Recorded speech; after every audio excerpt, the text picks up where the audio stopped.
Hi, it's Dan, and in this video we're going to talk to you about why you should never underestimate the power of bringing it all the way down to just one thing.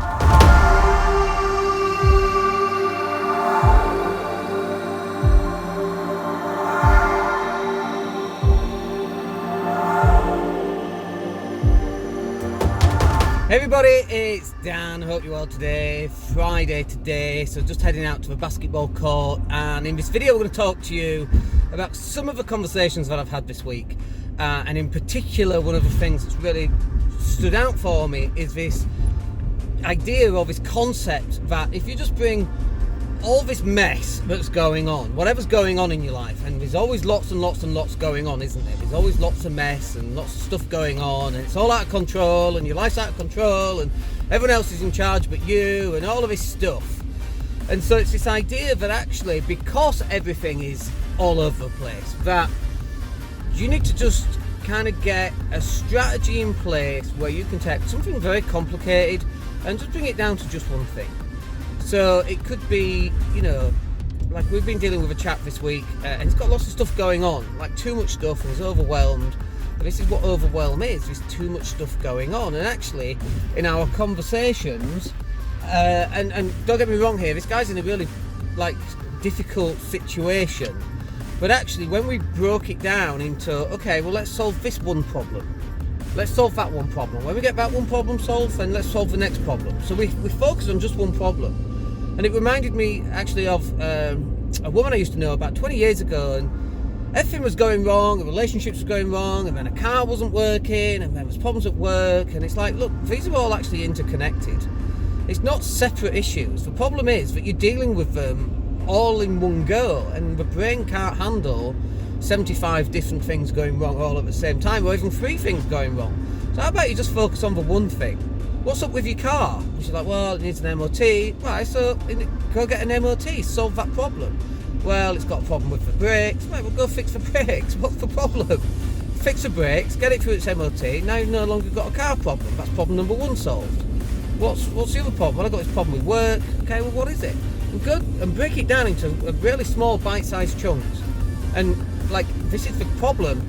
You see the mountain of problems, okay?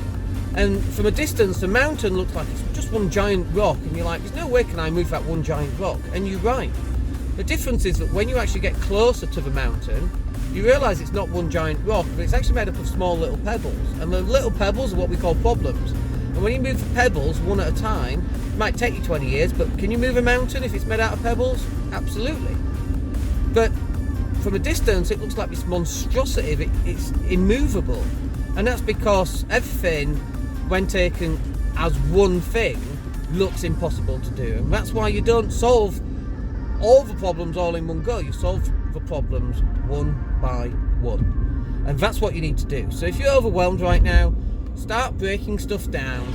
What is the problem specifically? Let's put a box around that problem so we can quantify exactly how big that problem is. Because a lot of the time, most people have no idea how big the problem is. It's not quantified at all.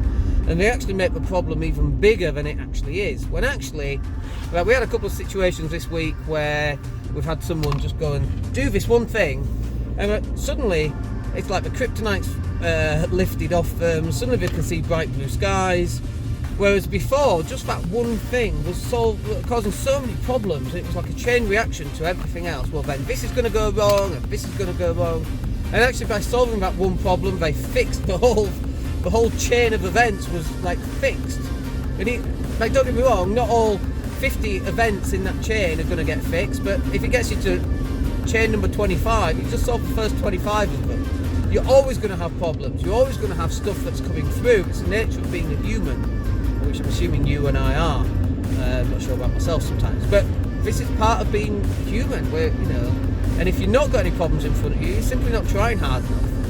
The people who go home and Netflix and chill all the time, they tend not to have problems, other than they haven't got enough money. And it's because of Netflix and chill. It's like, solve that problem, and you never have that problem again. Then all your other problems get fixed.